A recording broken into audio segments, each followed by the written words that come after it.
guys, welcome to Science and Cooking for Kids. I'm Nathan, the wacky scientist, and this is Julia, our awesome cook. We will be making sure that our experiments and recipes are easy to do at home. Let's get started. Hey guys, I'm back, and today the experiment is I'm going to teach you how to start a fire in the wilderness with just a magnifying glass and some paper. And you may need a cookie sheet and some stuff to weigh it down. So you need sun out. So you try to angle the magnifying glass so it's just a tiny dot of light hitting the paper. And you just wait until you see smoke, like I see now. And the smaller you make the dot, the faster it does its job. You see, I'm already burning a hole through the paper.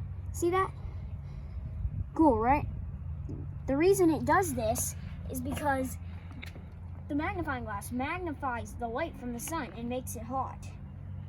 You see? Look how fast that did it. Boom. Boom. If you do it with a newspaper, it'll go even faster. Hey guys, welcome back. Today, Julie here is making a smoothie.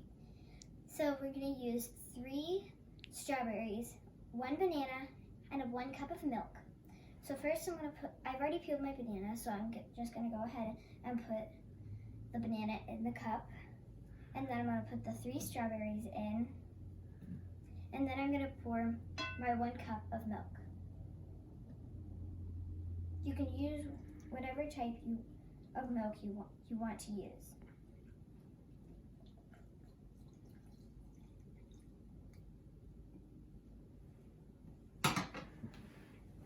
And then I'm going to put the lid on.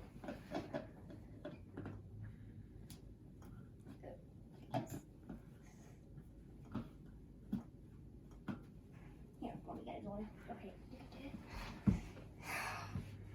I think you broke it. I think she broke the smoothie then. Here, let me try. I think, here. Oh, here. Okay.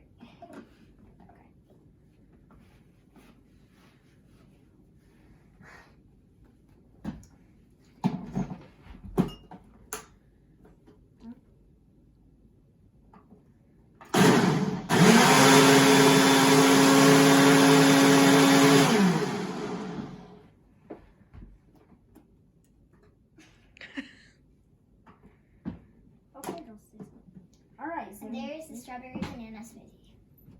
it should look like this once you're done.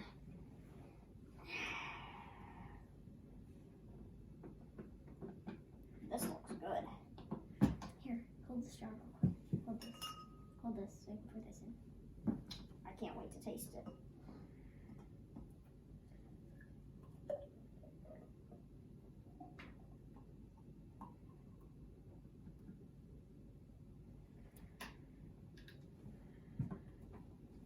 Looks good.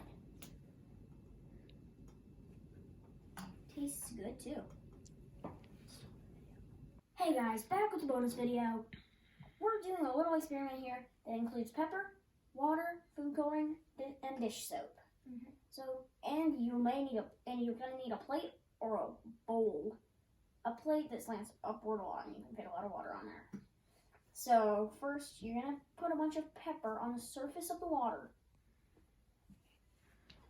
Then you're going to need to dip your finger in the dish soap. Now watch closely. Watch what happens. Boosh. Poosh. Surface tension's gone. So let's see if it still works. I'm pretty sure it doesn't because the surface tension has already changed because of the soap.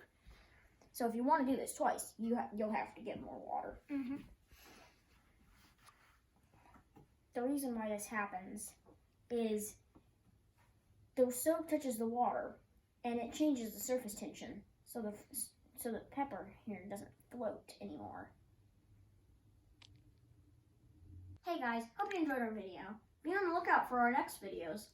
And we have a challenge for you. We want to see you do these experiments and these recipes. Send your photos to sciencecookingkids@gmail.com.